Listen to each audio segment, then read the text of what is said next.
በስመ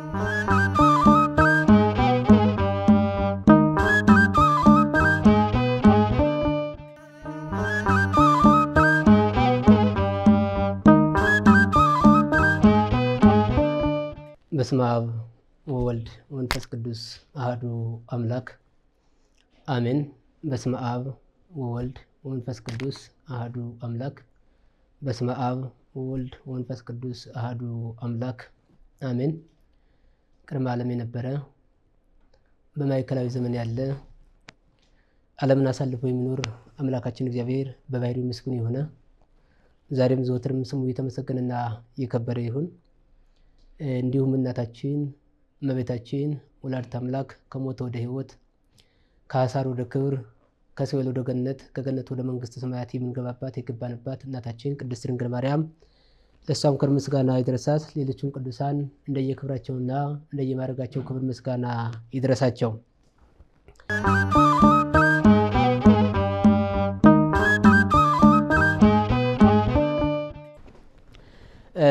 ሁለት አይነት ጉዳት ያመጣል በስጋና በነፍስ። በስጋው የሚያመጣው ጉዳት ምንድነው? የሞራል ድቀት ያመጣል ሰው። ምክንያቱም ይህንን በሚያደርግበት ጊዜ ሁል ጊዜ ልምድ እየሆነ ይህንን በሚፈጽምበት ሰዓት ሞራላዊ ድቀት ያገኘዋል፣ የበታችነት ይሰማዋል። ሁል ጊዜ ከኃጢአት እንደማይወጣ፣ ሁል ጊዜ እሱ ኃጢአተኛ እንደሆነ፣ ሁል ጊዜ እግዚአብሔር ይቅር እንደማይለው እየተሰማው የህሊና ድቀት ስጋዊ ድቀት ያገኘዋል። እንዲሁም ደግሞ በሌላ በሽታም ያገኘዋል። እንግዲህ ይህንን የዘመናዊ ሕክምና ባለሙያዎች ናቸው የሚያውቁት በደንብ አድርገው። በዚህ በባላዘር ምክንያት የሚነሳ ብዙ በሽታዎች አሉና ለበሽታ የተጋለጠ ሊሆን ይችላል። ስለዚህ አስቸጋሪ ነው። መፍትሄው ግን ምንድነው? በነፍስ ደግሞ ምንድነው ከተባለ የነፍስ ደግሞ ምንድነው ከተባለ ደግሞ በነፍስ የሚያገኘው ጉዳት ምክንያቱም ቅድም ማቴዎስ 5 ቁጥር 21 ጀምረን የተመለከተ ነው አይደለም? አይቶ የተመኛት አመነዘረባት ተብሎ ስለተጻፈ እንኳን ዘሩን ያፈሰሰ ቀርቶ የተመኘም ኃጢአት ነው ለጋነም እንደሚያበቃው እንደሚፈረድበት፣ ወንድሙን ጨርቃም ያለ ወንድሙን የናቀ ኃጢአት እንደሚፈረድበት በሰፊው ቅድም ያየነው እሱ ስለሚያስረዳ በነፍስም ይጎዳል ነው። ስለዚህ መፍትሄው ምንድነው የሚለውን ከዚሁ ላይ ለማንሳት የሚያስከተለው ጉዳት ምንድነው፣ እንዲሁም መፍትሄው ምንድነው የሚለውን ወደ መጨረሻ መፍትሄው ምንድነው የሚለውን ለመመልከት ካየን የመጀመሪያው መፍትሄ መጸጸት ነው። መጸጸት ማለት ምን ማለት ነው ካልን ማዘን፣ እንደገና መመለስ፣ ወደ ቀደመ ነገሩ አለመግባት ወይም ደግሞ አለመመለስ። እንግዲህ መጸጸት ሲባል ዝም ብሎ ጊዜያዊ መጸጸት ወይም ደግሞ የነበረበትን ስራ መተው ብቻ ሳይሆን ንስሐ መግባት ያስፈልገዋል። መጸጸት ማለት ንስሐ መግባት ማለት ነው። ነፍስ አባቱ ተናግሮ ንስሐ አባቱ ምናልባት ስግደት ሊሰጡት ይችላሉ፣ ጾም ሊሰጡት ይችላሉ፣ ምጽዋት ሊሰጡት ይችላሉ፣ የተለያየ ነገር ሊሰጡት ይችላሉ። ያንን ከፈጸሙ በኋላ ደግሞ ስጋው ደሙን መቀበል ያስፈልገዋል። የመጀመሪያው መጸጸት ንስሐ መግባት ነው። እንግዲህ አንዳንድ ሰዎች ምናልባት መጸጸት ሲባል ዝም ብሎ የቀደመ ግብሩን መተው ወይም ደግሞ ከንስሐ አባቱ ንስሐ ተቀብሎ ስጋው ደሙን ሳይቀበል መኖር ሊመስለው ይችላል። ይህ ግን ስህተት ነው። ምክንያቱም አንድ ሰው የሚጸጸት ከሆነ ንስሐ የሚገባ ከሆነ ንስሐውን ከጨረሰ በኋላ ምን ማድረግ አለበት? ስጋው ደሙን መቀበል አለበት። ስጋው ደሙን መቀበል አንዱ የንስሐ አካል ነው። ንስሐ ተቀብሎ ሰግዶ ሊሆን ይችላል፣ ጾሞ ሊሆን ይችላል፣ ጸልዮ ሊሆን ይችላል፣ መጽቶ ሊሆን ይችላል። እነዚህን ነገሮች ሳይፈጽሞ ስጋው ደሙን የማይቀበል ከሆነ እነዚህ ነገሮች ምን አይከናወኑለትም ወይም ደግሞ ስርየት አያገኝም። ይህ ማለት ምን ማለት ነው? አንድ ደብዳቤ ተጽፎ መድረሻ የሌለውና እንዲሁም ማይተምና ፊርማ የሌለበት ደብዳቤ ማለት ነው። ስጋው ደሙ የሌለበት ንስሐ፣ ስጋው ደሙ የመደምደሚያ ያላደረገ ንስሐ መድረሻና እንዲሁም ፊርማና ደብዳቤ ማይተም ያላረፈበት ዝም ብሎ ያለ ደብዳቤ ማለት ነው። ስለዚህ ንስሐ ዋናው ነው እና ለዚህ ሐዋርያው ቅዱስ ጳውሎስ ወደ ሮሜ ሰዎች መልእክቱ ምዕራፍ 6 ቁጥር 1 እስከ 11 ላይ በጠቀሰው ምን ይላል? ወይገብ ዳግም ይጥቀነይ ለኃጢአት እስመ ዘሞተሰ ድህነ እምገቢር ኃጢአት ኃጢአት ሰርቶ ንስሐ የገባ ሰው ዳግመኛ ወደ ቀደመ ግብሩ አይመለስ ይላል። ምክንያቱም ለኃጢአት ሁለተኛ ይገዛ ዘንድ መጸጸት ማለት ይሄ ነው። ሰው ተጸጽቶ ንስሐ ገብቶ ሁለተኛ ወደ ቀደመ ማንነቱ የሚመለስ ከሆነ ይህም በጣም ከባድ ነው። ምክንያቱም መቼም ሰው አካባቢ ጥበበኛ ሰው የሚጠግን ሰው አለ ብሎ ወድቆ እጁን አይሰበርም፣ ወድቆ እግሩን አይሰበርም። ይህ ከሆነ እንደዚያ ማለት ነው። ስለዚህ ንስሐ አለና ነገም ንስሐ ገባለሁ ብሎ አንድ ሰው መልሶ ወደ ኃጢአቱ መመለስ አይገባውም። ጸጸት ማለት ሁለተኛ ወደዚያ አለመመለስ፣ ወደዚያ መልሶ አለመግመን ነው። ስለዚህ ወይገብ ዳግም ይጥቀነይ ለኃጢአት ለኃጢአት እንዳይገዛ ሁለተኛ ወደ አይመለስ። ስለዚህ መፍትሄው አንደኛው ምንድነው ከተባለ መጸጸት ነው፣ ንስሐ መግባት ነው። ሁለተኛው ንስሐ ከገባ በኋላ ደግሞ መታቀብ ነው። ሁለተኛው ሐሳብ መታቀብ ማለት መጠበቅ፣ መከልከል፣ ለኃጢአት አለመነሳሳት፣ ለኃጢአት የሚያደርጉትን ነገሮች መጸየፍ፣ ወደ ኃጢአት ውስጥ አለመግባት፣ ይህን ነገር ትዝ እንዳይለው ማድረግ ያስፈልጋል። ለዚህ ነው በብዛት እንታጉ ለእሳት ይበዝህ ፍእሙ ተአቀብ እምእኩይ ይላል ሲራክ። ምንድነው? እሳት እንጨት ሲጨመርበት እንጨት እየተጨመረበት በሄደ ቁጥር ፍሙ እየበዛ ወይም ደግሞ ፍሙ እየበዛ ይሄዳል። ሰውም ሁል ጊዜ ኃጢአት የሚያደርግ ከሆነ እየጨመረ ነው የሚሄደው። ነገር ግን ይሄን እንዳታደርግ ሁል ጊዜ ምን በለ ተጠበቅ ይላል እና ሁለተኛው ሐሳብ መጠበቅ ነው። መጠበቅ ያስፈልጋል ነው። ሌላው ሶስተኛውና የመጨረሻው ሐሳብ ምንድነው? መጋባት ነው። ከዚህ መፍትሄ ለመውጣት መጋባት ነው። እንግዲህ ጋብቻ ቅድም ለመጥቀስ ሞክሬያለሁ። ጋብቻ ክቡር ነው። ቅድም ያ ግብረ ኦናን የምንለው ይህንን የከበረውን ጋብቻ የሚከለክል ይህንን የከበረውን ጋብቻ ከሕገ እግዚአብሔር የሚያወጣ ሆኖ የተገኘ ነው። ለዚያ ነው እግዚአብሔር ሰዎችን ሲፈጥር በዚህ ዓለም በሁለት ነገር እንዲሆኑ እግዚአብሔር ፈቅዶላቸዋል። የመጀመሪያ አንደኛው በምንኩስና ነው፣ ሁለተኛው ደግሞ በጋብቻ ነው። ለዚያ ነው ክርስቶስ ከተጠመቀ ሳይውል ሳያድር ገዳመ ቆሮንቶስ የገባው። ገዳመ ቆሮንቶስ ገብቶ የመነኮሳትን ሕይወት፣ የመነኮሳትን አኗኗር፣ የመነኮሳትን ኑሮ የባረከላቸው። ከዚያ ወጥቶ ደግሞ በሶስተኛው ቀን ከገዳመ ቆሮንቶስ ወጥቶ ደግሞ በትዳር ለሚኖሩ ሰዎች ትዳርን የባረከላቸው እና ሰው ሊኖር የሚገባው በእነዚህ በሁለቱ ነው። ለዚያ ነው ሊቁ ምንድነው የሚለው? እግዚአብሔር ሶስት ዓለማትን አልፈጠረም፣ የፈጠረው ሁለት ዓለማትን ነው። ሁለት ዓለማት የተባሉት ደግሞ በምንኩስና የምንኖረው ኑሮና በጋብቻ የምንኖረው ኑሮን ነው ይህንን የተናገረው። እንግዲህ የጋብቻ ሶስት ዓላማዎች አሉ።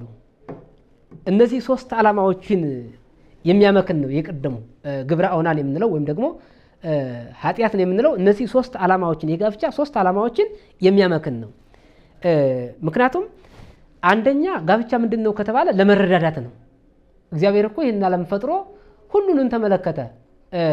ከሁሉም ተመልክቶ ግን አዳም ብቻውን ነበር የተፈጠረውና ይኮነ ሰናየ ለወልደ እጓለ እመሕያው ሰው ብቻውን ይሆን ዘንድ መልካም አይደለም፣ ንግበር ሎቱ ቢጸ ዘተረድኦ የምትረዳውን ጓደኛ ሔዋንን እንፍጠርለት ብሎ እግዚአብሔር ለአዳም የፈጠረለት እኮ ለመረዳዳት ነው።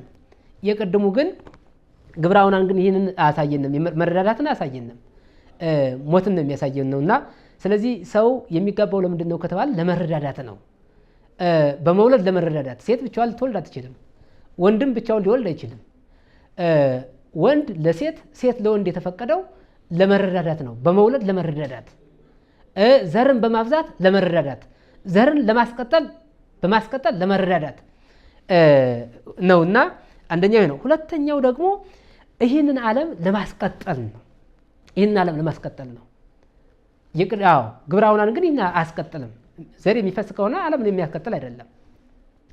ብዙ ወተባዙ ወምልዋ ለምድር ብዙ ተባዙ ምድርን ሙሉአት ብሎ እኮ ጌታችን መድኃኒታችን ኢየሱስ ክርስቶስ የተናገረው ይህንን ዓለም ለማስቀጠል ነው። ዘርን ማፍሰስ ግን ዓለምን የሚያስቀጥል አይደለም። ዛሬ እኮ ዓለምን ስናይ፣ የሰው ብዛትን ስናይ፣ ሰው የሰራቸውን ኮምፒውተሮችን ስናይ ቴክኖሎጂን ስናይ ይህን እኮ የምናየው በዘር የመጣ ነው፣ በጋብቻ የመጣ ነው። በከበረ ጋብቻ ዘር በመቀጠል ነው የመጣው እንጂ እንኳን ይሄ ቁሳዊ ነገሩ ቴክኖሎጂው ኮምፒውተሩ ቀርቶ የሰው ልጅ ጋብቻ ባይኖር ወይም ደግሞ ዘር ባይኖር ሊቀጥል አይችልም። ስለዚህ ይህንን ነገር የሚያፈርስ ስለሆነ ጋብቻ አስፈላጊ ነው። ሰው ካገባ የተቆጠበ ይሆናል፣ ከኃጢአት የራቀ ይሆናል። ሌላ የመጨረሻው ሶስተኛው እርሳችን የምናጠናቀቅበት የመጨረሻው ምንድን ነው? ከዝሙት ለመራቅ ይጠቅማል። ጋብቻ ያገባ ሰው ከዝሙት ይርቃል።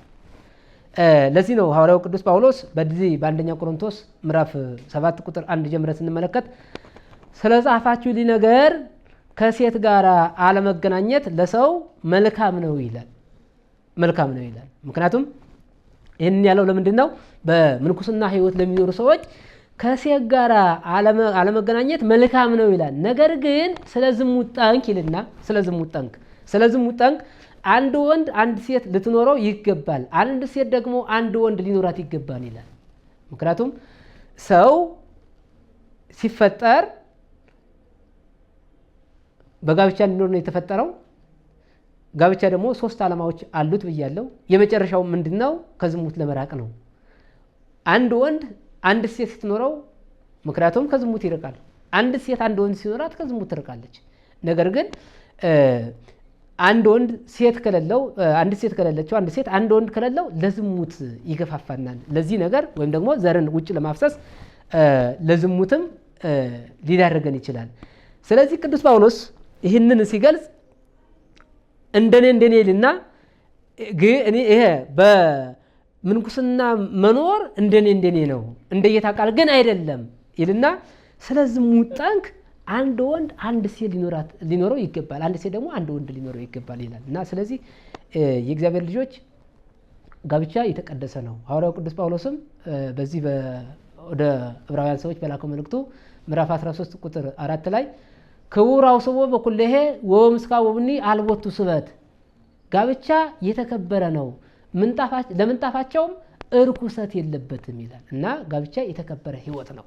ጋብቻ ልልና ያለው ነው። ጋብቻ ዘላለማዊ ነው። ሰው በጋብቻ ሲወሰን፣ ሰው በጋብቻ ውስጥ ሲኖር ከዝሙት የራቀ ይሆናል፣ ዝሙትን ያሸንፋል። ስለዚህ በጋብቻ ውስጥ ልንኖር እንችላለን። እንዲያውም እኮ እግዚአብሔር ከመነኮሳት ይልቅ በጋብቻ ውስጥ የሚኖሩትን ሰዎች እግዚአብሔር እንዴት አመስግኗቸው። ወከብረት ነፍስቶም በውስተ ክልኤቲ ዓለማት፣ በሁለት ዓለም ነፍሳቸው የከበረች ብሎ እግዚአብሔር ተናግሯል።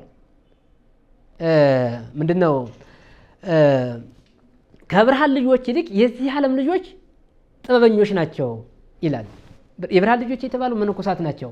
መነኮሳት መንግስተ ሰማያትን የሚወርሱት ይህንን ዓለም በመናቅ ወደ ገዳም በመሄድ ነው፣ ባለማግባት ነው፣ ሀብት ባለማፍራት ነው፣ በዓለም ባለመኖር ነው መንግስተ ሰማያትን የሚወርሱት፣ ገነትን የሚወርሱት። ግን ዓለምን ከናቁት፣ ዓለምን ከተዉት፣ ንብረትን ከማፍራት ይልቅ ወደ ገዳም ከሄዱት የብርሃን ልጆች ከተባሉት ከመነኮሳት ይልቅ የዚህ ዓለም ልጆች ጥበበኞች ናቸው አለ። ለምንድን ነው የዚህ ዓለም ልጆች ጥበበኞች የተባሉት? ምክንያቱም የዚህ ዓለም ልጆች በዚህ ዓለም ንብረት ያፈራሉ፣ ቤት ይሰራሉ፣ ያገባሉ፣ ይጋባሉ፣ ይወልዳሉ። በዚህ ዓለም ያለው ስራ አይቀርባቸውም። እንደገና ደግሞ በወዳኛው ዓለም መነኮሳት የሚወርሱትን፣ መነኮሳት የመነኑለትን፣ መነኮሳት ይህንን ዓለም ንቀው የሄዱለትን መንግስተ ሰማያትን በገንዘባቸው ይወርሳሉ። በመመጽወት በመስገድ በመጾም። እና አብርሃም እኮ ከዚህ ዓለም ናቸው። እንደ አብርሃም ያለ ጻድቅ አለ እንዴ? እንደ አብርሃም ያለ 100 ያፈራ አለ እንዴ? 130 60 ያፈሩ ከተባሉት እኮ 100 ካፈሩት እኮ አብርሃም ነው በዚህ ዓለም ይኖራ። እንደውም በዘርህ አሕዛብ ይባረካሉ ብሎ ክርስቶስ ማነው እግዚአብሔር አስቀድሞ የነገረለት በዚህ ዓለም የነበረ ትዳር ያዘ፣ በትዳር ውስጥ የተወሰነ እንዲሁም ደግሞ በገንዘቡ ያወቀበት። ስለዚህ እኛ በጋብቻ ውስጥ ስንኖር ብዙ ነገር ማድረግ እንችላለን። እንደውም የብርሃን ልጆች ከሚያደርጉት የበለጠ ማድረግ እንችላለን እና ስለዚህ የመጨረሻው ይህ ነው። ከዝሙት ጠንክ ለመራቅ ወይም ደግሞ ዘርን ከውጭ ወደ ውጭ ከማፍሰስ ለመራቅ ማግባት የመጨረሻው ታላቁ ውሳኔ ነውና ወይ ደግሞ ለኛ የሚያስፈልገን ትልቁ ነገር ነውና መሰረታዊ ህይወት ነውና ሰው ምክንያቱም ሰው ካላገባ መኖር አይችልም። ሰው ካልመነኮሰው ወይም ካላገባ በሁለት ውስጥ ካልተወሰነ የሚመነኮስ ከሆነ ደግሞ ይሄን ዓለም ንቋል። የናቀ ከሆነ በኃጢአት ውስጥ ሊኖር አይገባውም። በዚህ ዓለም የሚኖር ከሆነ ደግሞ በጋብቻ ውስጥ ተወስኖ ጋብቻን አክብሮ በጋብቻ ውስጥ ሊኖር ይገባዋልና እንግዲህ ይህንን ይመስላል። ያስተማረን የመከረን የገሰጸን የእግዚአብሔር ቸርነት የድንግል ማርያም ምልጃ የቅዱሳን ረድኤት ከሁላችን ጋር ይሁን። ወስብሐት ለእግዚአብሔር።